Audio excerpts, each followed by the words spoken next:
Now, we talked a little bit about different sources, and the priestly source being one of these, and we have a classic example of the priestly source here already in the first chapter of Genesis. As most people know, there are two stories of creation. This one being more properly creation. You might say the story of Adam and Eve will be creation phase 2. But we start here with now reading from the NRSV. In the beginning, when God created the heavens and the earth. Now, actually, a lot of translations would have said, in the beginning, God created the heavens and the earth. Yeah. This is it's a wonderful teaching moment, right? To think about the impact of translation, right? Which is, of course, how almost everybody encounters the Bible is through translation. The Hebrew here, Bereshit bara Elohim et shamayim v'et haaretz, right? It's not quite clear exactly how it should be translated, and these debates about what it means go back thousands of years. The traditional view that is expressed in the King James is in the beginning God created, which implies this creation ex nihilo, right? Creation out of nothing. Yeah. Which becomes an important doctrinal point, or was before then at the very least.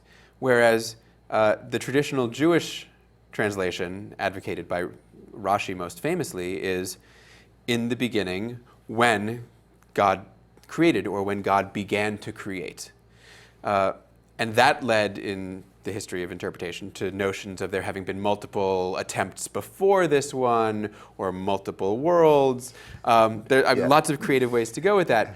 But what I always appreciate about this opening verse is that there's a doctrinal issue that is based on translation right from word one, which I always tell my students is a good reason that you should study a little bit of Hebrew. Indeed. But now, there are other creation stories from the ancient world, which we barely touch on in this discussion. One of the famous ones, the Babylonian Enuma Elish, and that also starts out when, in the beginning. You see, it's very difficult to actually imagine nothing. Right. And I think this is why you don't get stories about creation out of nothing. You always start out, in this case, it's tohu wavohu, waste and void, or something chaos. A watery chaos, even. Some kind of chaotic situation. Yeah. Is this the only model of creation we get in the Bible? Well, certainly not. I mean, there's another one we're going to encounter in the next chapter, which is not a watery chaos, but a dry, dusty emptiness, which is very different. And then there are the far more mythicized versions that we find, for example, in Job, where creation, much like it is in some of the Mesopotamian myths, is the result of cosmological battles between Yahweh and the Leviathan. Actually, these are much more fun accounts of creation. But we get maybe a dry one here. Now, you could also say it's an exalted one, it's a dignified one, but it's actually quite exceptional. In the range of the way people thought about creation in the ancient world. It is, though it is also very priestly, right? It is a very priestly notion of creation. Everything is very ordered, and everything is put in its proper place and its proper time. And when you're a priest, that's what you have to make sure is the case, right? Everything has to be ordered and correct so that everything will work properly. Now, an awful lot of people have spent an awful lot of energy trying to reconcile this chapter with modern science. And I don't just mean fundamentalists. I'm thinking of a book by a well-respected Old Testament scholar, whom I won't name in the context, but who wrote on, I think it's 7 Pillars of Wisdom, or something to that effect, arguing that this really is, an expression of a view of creation that's quite in accordance with modern science. So the breath of God becomes the Big Bang or something like that. And there is, I would say, a cottage industry among scientists who happen to be religiously conservative, trying to salvage science out of this. What do you think of that? About what it seems that you think of that, which is thought it was being subtle. I have always had a problem with people trying to reconcile science with this theological, miraculous the story here of creation is telling us something about what God did, about God creating through verbal expression, purely through word. The message of the origins of all life here is not it was evolutionary. Right? No, it isn't. It may take a week. And even if you say it was with the Lord, 1,000 days is 1,000 years is as a day. Even so, right. This ain't evolution. Not even close. Not even close. And it's a different way of going at it. Like all stories of creation, what you do is you start with the world as you observe it, and you extrapolate from that. That's right. And so I think there's been an awful lot of wasted energy. I should probably mention here, by the way, that while it's unusual to have stories where God creates just by the word, it's not unknown. There is at least one Egyptian myth also where the God just gives the command and it happens. Now the model for that is that a king can order something.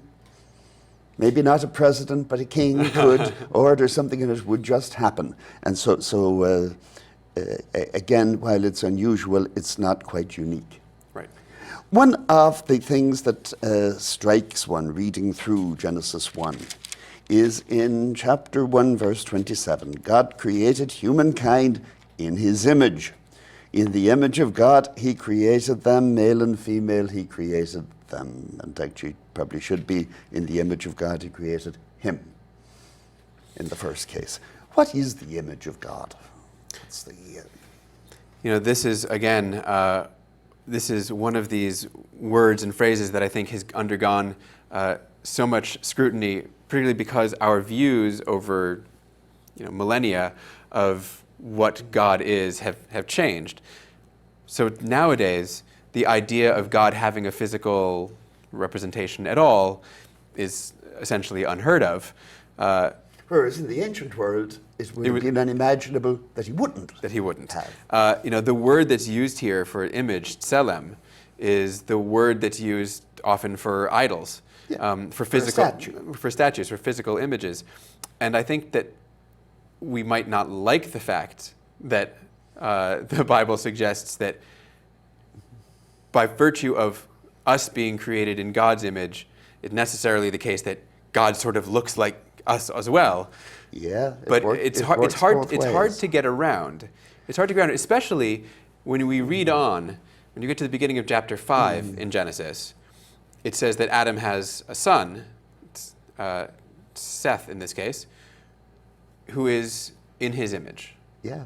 Right. So the relationship, the physical resemblance of son to father, this exact same wording is used for the resemblance of mankind to God. The inspiration for this idea, I would think, was that any Babylonian god, there would be a cult statue in the temple. You have a way of representing the presence of God. So I suppose you could say that besides the physical resemblance, there is also the idea that humanity is what represents God on earth. Yeah, there is, and I think that there is some of that in this creation story also.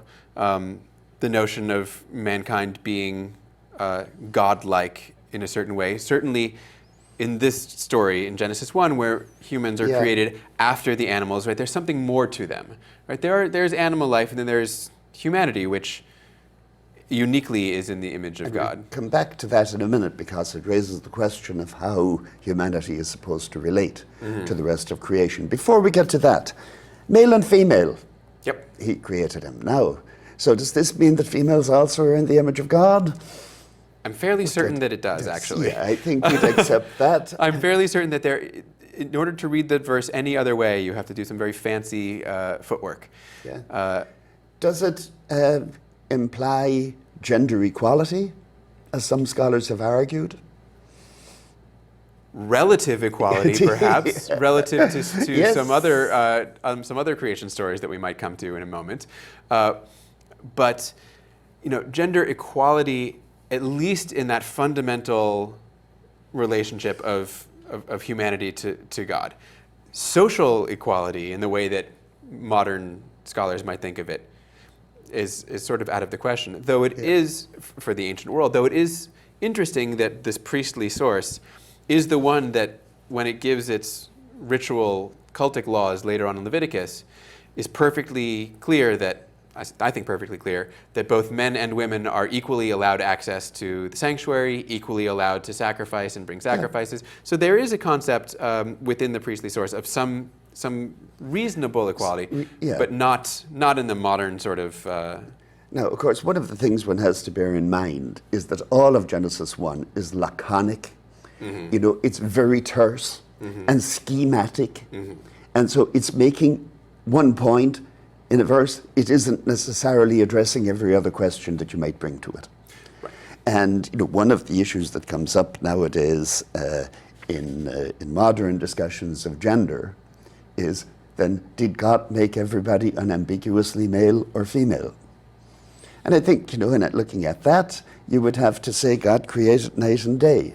Does that mean he didn't create dawn and dusk? Mm-hmm. Are there no shades in between? Yeah. But of course, the story isn't meant to address questions like that at all. No, really. It's although just, there, yeah, you know, what you raise is reminds me of this relatively well-known rabbinic interpretation, tries to reconcile the male and female being created simultaneously here with the Adam and Eve story to come, and their solution is that what God did here was created one being, essentially with two faces facing right out, yes, from each indeed, other, male and, yeah, female simultaneously, yeah, and that they were then the androgyne, right, which is a story we get in Plato and the Symposium, exactly, which I think is a fairly clear indication that it is possible to read this story without thinking that there is a clear gender divide. In fact, you know, there's these famous readings that do quite the opposite. But now, it does then give us some indication of why he created male and female.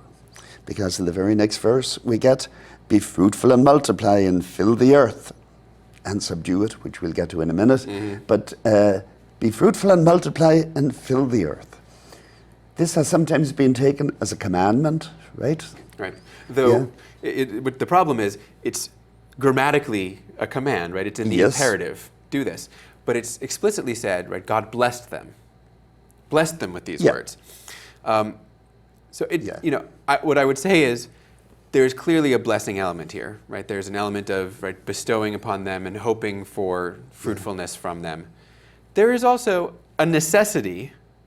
There is a necessity for multiplication here, right? These are the only two people on Earth. They need to multiply if there, yeah, is going to be a population. Oh, perhaps, you know, it says, and fill the earth. Mm-hmm. One might make the case, we can stop now. That's exactly what I was going to say. Or maybe not stop completely, but not do it, increase and multiply in quite the same the question is, rate from now on. Are the male and female in the story supposed to represent every human that comes thereafter, such that we, yeah, have all been commanded to be fruitful and multiply?